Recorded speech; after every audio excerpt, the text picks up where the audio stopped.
Bronx, and sentencing day for the daycare operators responsible for the fatally exposing a toddler to fentanyl in 2023. It was a gut-wrenching day in court as the parents of the boy addressed the couple responsible for the tragedy. Eyewitnesses reporter Darla Miles is live in the Melrose section of the Bronx with more on this story. Darla. Well, David, the parents of Nicholas Dominici had a chance to address the two people convicted in their son's murder today, and those two people had a chance to apologize to the family today. But when you talk about how gut-wrenching and difficult this day was today, one thing can sum all of this up. The mother told the court, Zola Dominici says she cannot wait until the day that she dies, until she can see her son again. And because he's not coming back, these two people should never get out of jail. Those 25 years to life plus those 45 years on federal court is enough time for who is expecting come out. They never gonna come out. The parents of Nicholas Dominici leaving the Bronx criminal courthouse Wednesday afternoon, clinging to a large portrait of their son. We fight. We pray every day to wake up and have the power to be standing on that courthouse. It's not easy. This uneasy final chapter in their 2.5-year nightmare in the fentanyl death of their 22-month-old son, ending with the sentencing hearing for former daycare owner Gray Mendez and her husband, Felix Herrera Garcia. Mendez and Garcia. Do not forget to hit that thumbs up. Raw status. We are back. Once again, if anybody's out there, but there will be soon. This is dedicated to all of those Latinos that be talking about the black community and crime and how they come here and they work so hard. Now you're starting to see, since delineation in the black community, that foundational black Americans, we're not the ones out here committing all these crimes like that. This is a very tragic situation. I remember seeing this a few years ago in the Bronx. A kid touched some fentanyl and ended up dead. Let's see how the sentencing went down. Convicted of second-degree murder in the toddler's death. No debe salir nunca de la cárcel. You should never get out of jail, Zoila Dominici telling the court. Menendez and Garcia sitting with their hands cuffed behind their backs as the grieving parents described the day Nicholas died in September 2023.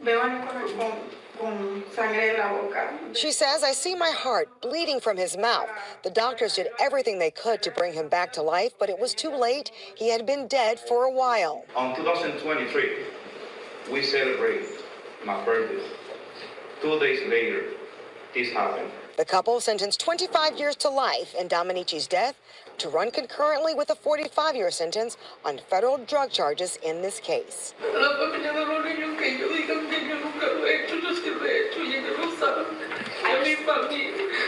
I just want to apologize to the family of the children that I was caring for. They said that I never apologized, but I have apologized. I would like to say I'm sorry to the family. It is a measure of justice because now they are fully accountable. Drug charges in the federal system, murder charges and assault charges in the Bronx. And after everything was over, the proceeding was over, the sentencing hearing, which lasted about an hour, the parents, the entire family, in fact, said they were headed to the gravesite to celebrate the sentencing where Dominici, their 22-month-old son, is buried. Reporting live in the Melrose section of the Bronx, Darla Miles, Channel 7 Eyewitness News. And that is a damn shame. And I don't want to make light of what happened here, but fentanyl inside of a daycare. A dead 2-month-old. Damn. I mean, whose bright idea? Never mind. You see, I put up a meme the other day on my X channel about how those from Puerto Rico are flying fentanyl and things into lunchboxes into the United States inside of lunchboxes. And they are storing it at daycare centers and at kindergarten, et cetera, et cetera. Not kindergarten, but at preschool buildings and places where kids go to school.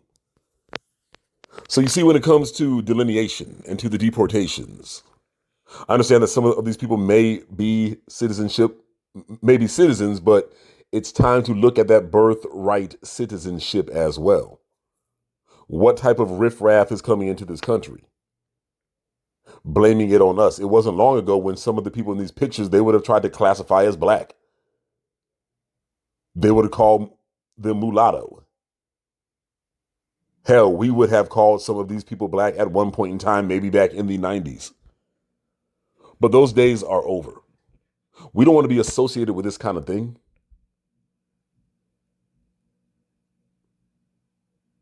I mean, to think to even have the fentanyl near the baby.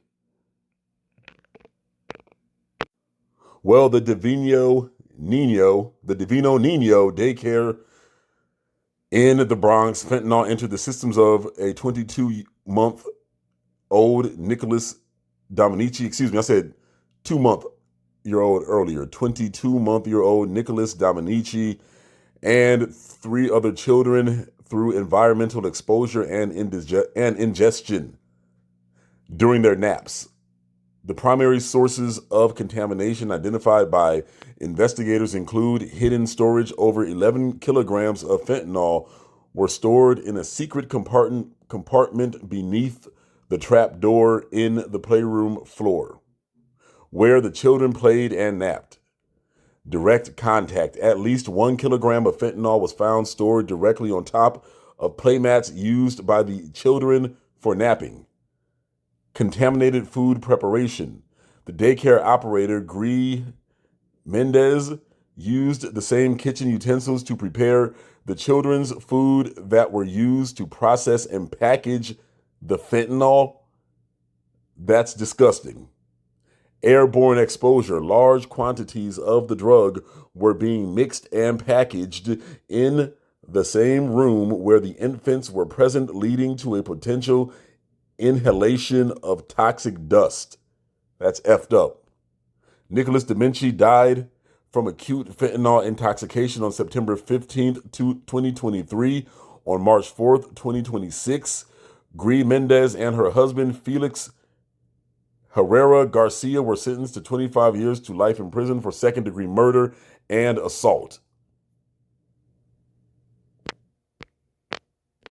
And that's beyond discussing. I don't know what's worse, the fact that your 22-month-old kid died, or the fact it took 3 years to get justice.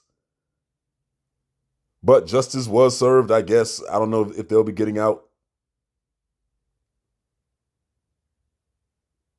But again, you see these types of things happen a lot in communities that are not black. So next time some immigrant starts talking to us, to you, about black crime in black neighborhoods, this, that, and the other, tell them to shut their asses up. And look what happened to that little Nino in the Bronx at the little Nino daycare. It's a damn shame. But you all let me know what you think. Leave your comments in the box. Raw status.